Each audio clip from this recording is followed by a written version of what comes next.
Thanks everyone for joining us today. I am Vinh Tran. I'm the RBC Fellow for Cloud, and I lead the cloud engineering efforts here at RBC. I'm going to be joined by Oleg Gorodnitchi. He's one of our brilliant principal engineers in our cloud and infrastructure group. Today we're going to showcase how we're achieving infrastructure as cloud in our hybrid environment. This isn't just in public cloud, where many of you guys have probably done it, but this is on-prem as well. So if you don't know us, RBC is one of the world's largest banks. We're number 8 globally based on market cap. We really heavily rely on technology to differentiate ourselves from our peers in a hyper-competitive marketplace. Technology is a vital tool that allows us to deliver our services to our 17 million plus customers in a way that's modern and scalable. You'll hear our leaders say that we're a tech company with a bank sign out front, and we really are extremely proud of our engineering culture, and we really believe it differentiates us from our peers. You'll see that we like to think of ourselves more as big tech than big bank. So a little information or a little history on our cloud journey. Back in 2015, we began our cloud journey by exploring the public cloud. As an organization that's heavily regulated and very reliant on technology, we took a platform engineering approach to ensure that we can enable technology in a standard, repeatable, and highly opinionated manner. By 2020, we were all in on cloud with 2 public cloud service providers platforms we were leveraging, as well as 2 private cloud on-prem platforms. We had thousands of applications running on our private and our public cloud. Most of them were on our private cloud, but there was a lot of growth and expansion into the public cloud. Cloud had really transformed how we access technology at RBC. We relied heavily on containers, on-prem, and in public cloud. But in public cloud, we had a lot of success. In addition to Kubernetes and containers, we had a lot of success with PaaS services. PaaS services really changed how application teams could access technology by reducing lead times, hardware requirements, investments, and even allowing us to introduce new technologies and principles and approaches like automation and DevOps. As cloud became the default way to deploy applications at RBC, we soon realized that it wasn't going to be a public or private cloud choice for our application teams. We were seeing that they needed to use both of these services. So we realized that our future would really be hybrid. Some workloads were more effectively run on-prem with our private cloud, where they were closer to some of our legacy services and our mainframes, and other services fit better in public cloud, where they could leverage the scale and innovation of those cloud service providers. So that's where we adopted a hybrid cloud strategy, so we could pull all of these things together. For us, hybrid cloud wasn't having multiple public clouds and multiple private clouds. It was really about having one cloud. It was about having one onboarding experience. It was having one CI/CD pipeline for application deployments. It was having one infrastructure deployment pipeline. It was the ability for our application developers to see their infrastructure across their solution across multiple clouds. We designed these platforms with 3 core platform engineering principles. The first was compliance. We wanted to make sure that everything we deployed was done in a compliant way. As a heavily regulated organization, we wanted to make sure we were opinionated about how those things were deployed. Second principle was cost. We wanted to make sure that what we deployed and what we delivered was cost effective and took advantage of, optimized our investments. We wanted to make sure there was a lot of visibility and monitoring and capability and controls to limit to optimize our cost, our spend. And the final principle is convenience. We wanted to strive to create a self-serve experience with great developer experience and speed and time to market. But we wanted to make sure that came after we had compliance and cost controls in place. We didn't want rapid deployments of things that were not compliant or cost effective. In order for us to achieve these principles, we knew that infrastructure as code was critical to our strategy. It allowed us to be more secure, more repeatable, and more resilient. But just as important, it allowed us to future-proof ourselves. With the influx of AI models and artificial intelligence, we believe that expressing our infrastructure as code allows us to really lean on AI in the future to detect anomalies and to self-heal our systems and to automate adjustments and redeployments as required to improve our operations, the operations of our systems. We really think it's the next frontier of automation for our platforms. With all of that said, I'm going to turn it over to Oleg Gorodnitchi, who's going to walk you through how we're doing that here at RBC. Hello everyone, thank you for joining us. My name is Oleg and I am Principal Cloud and Platform Engineer at RBC, and today I wanted to take you on a journey through the wild world of infrastructure as a code, where security, efficiency, and sanity are the real prizes. Grab a coffee, sit back, and let's dive into the world of hybrid cloud automation, where things don't go always as planned, but with the right tools and the right attitude, we can make it work. So we have about 25-20 minutes, so I'll cover a lot, but I promise to keep it interesting and packed with the practical insights. I will walk you through our journey at RBC, how we tackled the challenges of hybrid cloud and how we build a custom Terraform provider to manage on-prem infrastructure so it would look like as smooth as in public cloud. So this talk isn't about just the tools. We'll discuss real-world problems and the solutions that actually worked.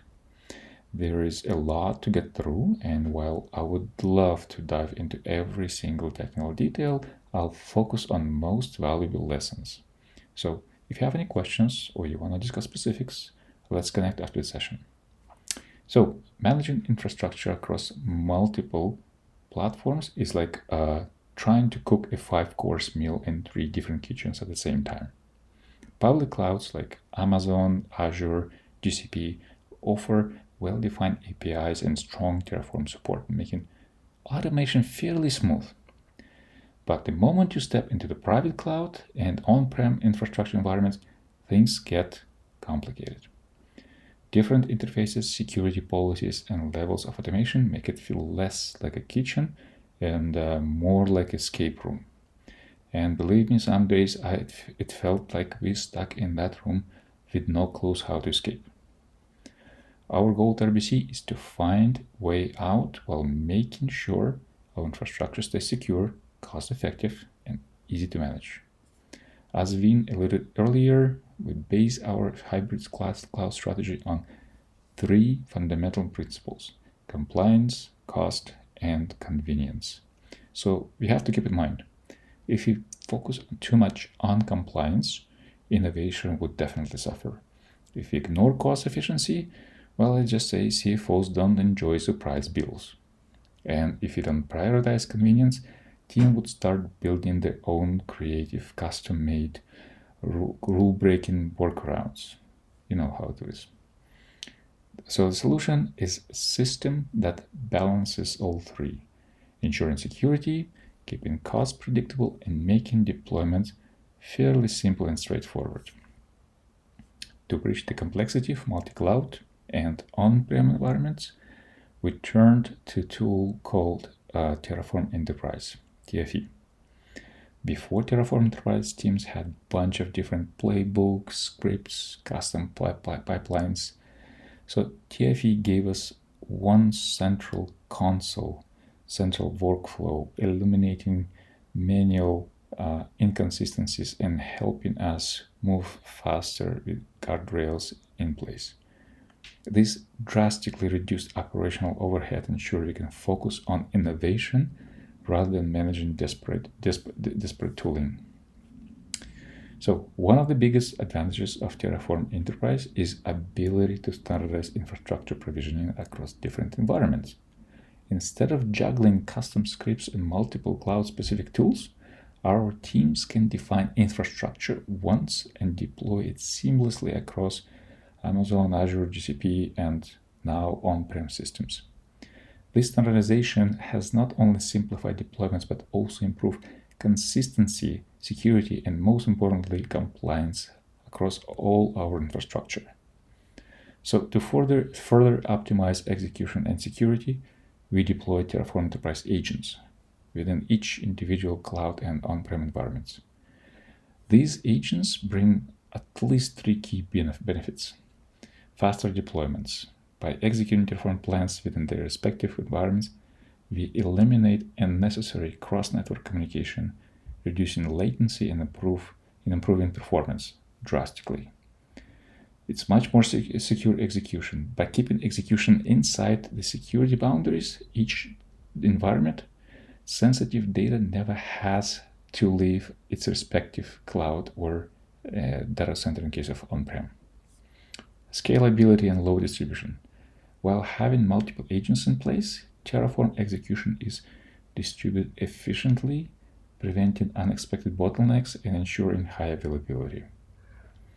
However, automation without governance can definitely lead to chaos. That's why I embedded a robust set of guardrails alongside Terraform Enterprise, ensuring every infrastructure change is secure, compliant, and efficient. This has allowed us to create continuous deployment pipelines that enforces best practices while maintaining a fairly high level of agility. So we came up with the 5 main features to enforce governance in our pipelines. Sentinel policies that provide automated compliance checks that prevent risky deployments. Role-based access policies are back, making sure that only authorized personnel can deploy infrastructure. Audit logging and monitoring that maintains full visibility into infrastructure changes, tracking who did what and when. GitOps-driven workflows. Every infrastructure update is managed through version control. It goes through peer review before being applied. Security and cost optimization checks. Cost estimates are checked against approved budgets before any infrastructure gets deployed. By integrating the security and compliance controls directly into Terraform pipelines, we've built an infrastructure automation framework that balances speed, control, and security. Now, while Terraform Enterprise helps us streamline cloud deployments, we fairly quickly realized that on-prem infrastructure presents a completely different set of challenges. Unlike public cloud providers, where APIs and infrastructure automation tools are fairly well documented and widely supported by communities and otherwise, on-prem environment introduce unique complexities that make automation far more difficult. These major challenges we faced included vendor-specific API. Every vendor has its own proprietary API with different naming conventions, auth methods, and request structures. There is no standard way to manage infrastructure across multiple vendors. Limited open source support. Unlike cloud platforms, where Terraform providers are well maintained and actively improved by community, most on-prem vendors either have outdated providers or no Terraform support whatsoever. This meant that we had to build our own solution from scratch. Complex authentication mechanisms. Some vendors require API keys. Others demand multi-factor checks, and few still use outdated authentication schemas like client-side certificates with manual approvals. Slow vendor roadmaps. When working with the cloud providers, we can rely on frequent updates and future enhancements. On-prem vendors, however, often take months or even years to release new automation capabilities. Skill set challenges. Training our engineers on public cloud Terraform workflows is fairly straightforward, as resources follow the standardized approach. But on-prem requires deep vendor-specific knowledge, making it very, very difficult to scale expertise across multiple teams. These challenges made it clear that we couldn't rely on off-the-shelf Terraform providers to manage our on-prem environment. Instead, we need to build our own solution that could abstract away all the vendor complexities and provide a seamless experience for our engineers.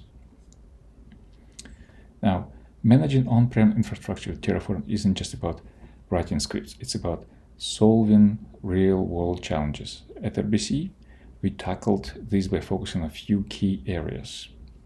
First, streamlining automation. Terraform Enterprise became sort of a backbone of our strategy.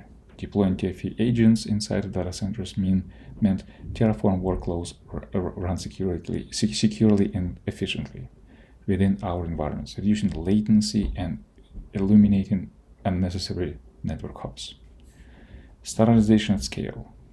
To ensure consistency, we built predefined Terraform modules that embedded best practice security policies and cost controls.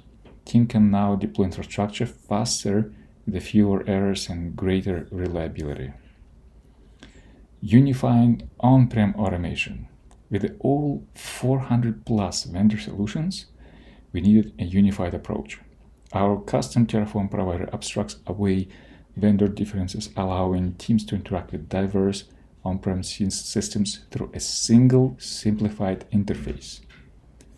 Now, on-prem APIs are often outdated and inconsistent. We built an API translation layer that maps complex vendor APIs into Terraform-friendly configurations, making on-prem deployment feel as smooth as a public cloud.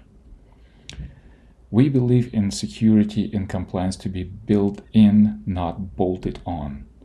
Our Terraform workflows enforce Sentinel policies, RBAC, audit logging, and compliance scans, ensuring every deployment is secure, traceable, and aligned with regulations. We designed our Terraform provider to be modular and extendable, making it easy to integrate new vendors and infrastructure components without major rework.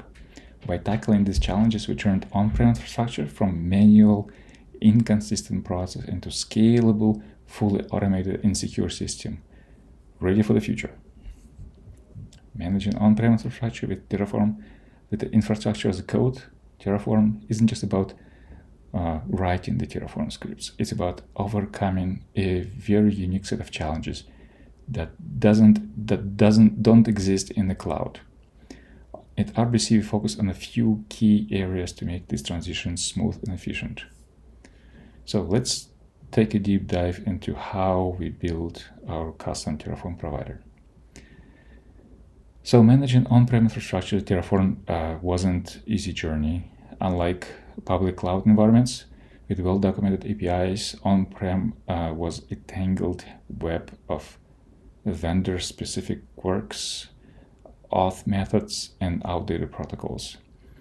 As I mentioned earlier, with over 200 plus different vendor solutions, we needed a way to standardize and simplify infrastructure provisioning process. Instead of struggling with multiple Terraform providers, we built our own, a custom Terraform provider for on-prem that gave teams a single predictable interface to work with. Well, first things first, we abstracted complexity. On-prem APIs are inconsistent, often requiring SOAP, XML, or vendor-specific CLI interactions. Our smart abstraction layer simplifies these complexities and making Terraform handle the heavy lifting so engineers don't have to and they can focus on their own tasks. One vendor calls it VM, another calls it an instance, the third refers to it as a compute node. We standardized terminology and Terraform schemas so every resource behaves the same way, regardless of the vendor. That ensures provisioning is reliable and repeatable. Again, just like in public cloud. Different vendors demand different authentication methods. OAuth, API key, so certificate-based authentication. Our provider supports them all, including automatic token renewal, ensuring Terraform doesn't get interrupted by expired credentials. I'm sure this happened to the most of us. Many on-prem APIs return deeply nested and overly complex JSON responses. So make them Terraform friendly, our provider automatically parses and flattens them, making data retrieval and debugging much easier. Well, because nobody should have scrolled through 500 lines of JSON just to find a single API address.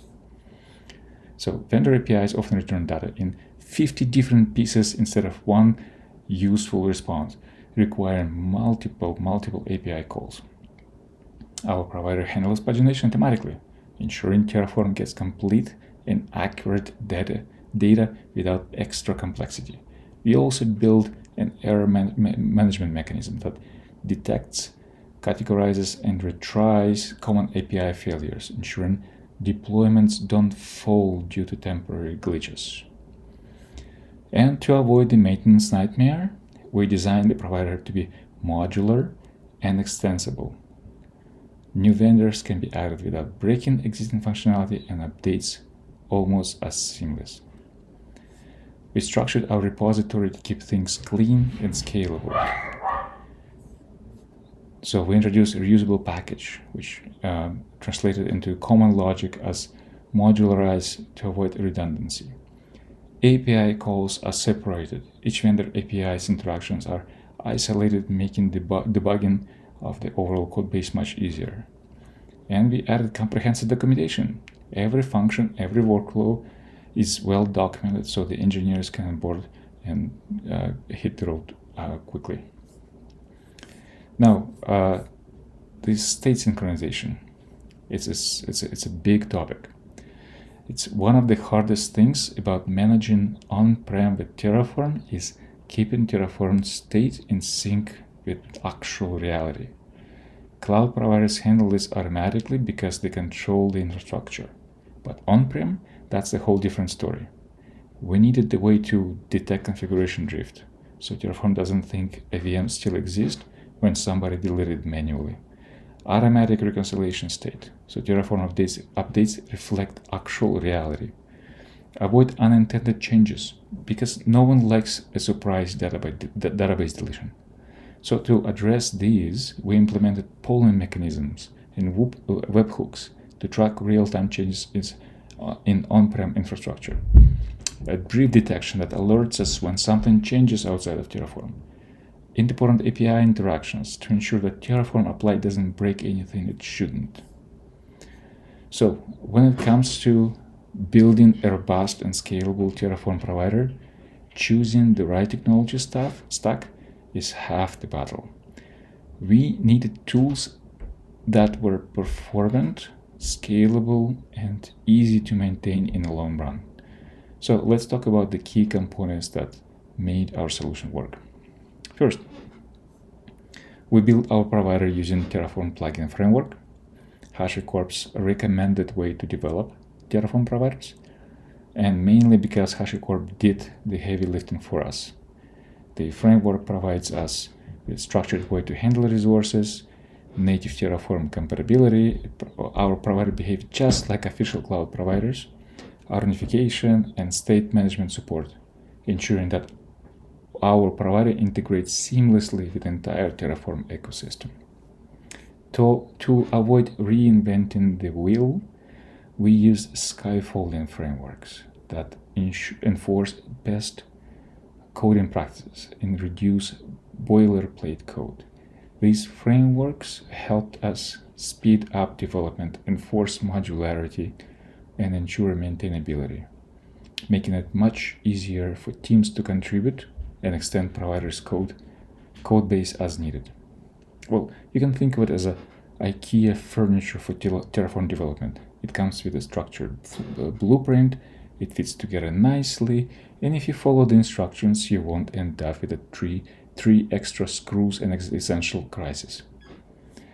We chose Go as our primarily programming language, and for good reason.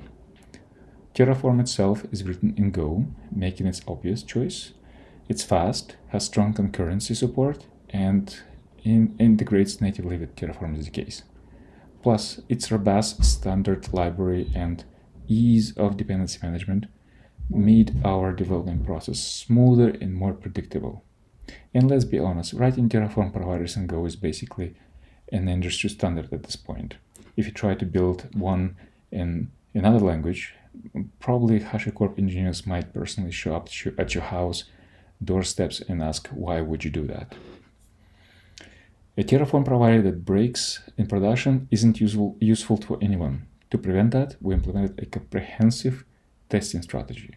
Unit tests, integration tests, end-to-end tests that mimic real Terraform workflows to catch edge cases. By catching errors early, we reduce deployment failures and improve reliability. The hardest part of building on-prem Terraform provider was every vendor speaks a different API language. Some have beautiful, well-documented REST APIs. Others, let's just say, we've seen better documentation written on napkins. To handle this chaos, we used vendor SDKs, when available, because why would we reinvent the wheel? Custom API clients when necessary, because sometimes vendors don't provide SDKs, and we don't feel like waiting 5 years for them to build one.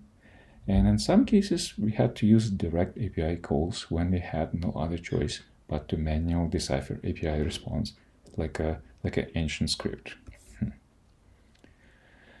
So, looking back, this transformation has completely reshaped how we manage infrastructure. Our teams no longer waste time battling complexity, whether they deploy workloads in the cloud or on-prem. They now follow unified, automated, and secured approach. Now, but we're not stopping here. The future of infrastructure automation is about intelligence. We're actively exploring AI-driven automation, which will help detect and fix issues before they cause any outages, optimize resource usage in real time, and enable self-healing infrastructure. Imagine a world where your infrastructure predicts failures before they happen. We envision a system where AI-assisted Terraform runs can analyze patterns, detect anomalies, and provide recommendations before deployment even starts. By integrating machine learning models into our infrastructure pipelines, we're looking to reduce human intervention while maintaining full control over governance and compliance. Additionally, automated remediation will be key focus. Teams spend enormous amount of time on remediation of cloud resources. Instead of waiting for engineers to troubleshoot misconfigurations or failed deployments, AI-driven workflows will proactively adjust Terraform configuration based on operational insights. This will help prevent common issues like configuration drift, reduce resource misallocation, and unintended cost overruns. Security will also see improvements as AI-driven policies can scan for bugs in infrastructure code before deployment, automatically applying patches or flagging high-risk changes. This shift towards proactive security will further strengthen our continuous deployment pipelines, ensuring that every deployment is optimized for performance, compliance, and resilience. As we continue to innovate, our goal to make infrastructure management truly autonomous, freeing up engineers to focus on strategic initiatives rather than on day-to-day operational tasks. So for now, that's all I have. Thank you, and let's continue conversation.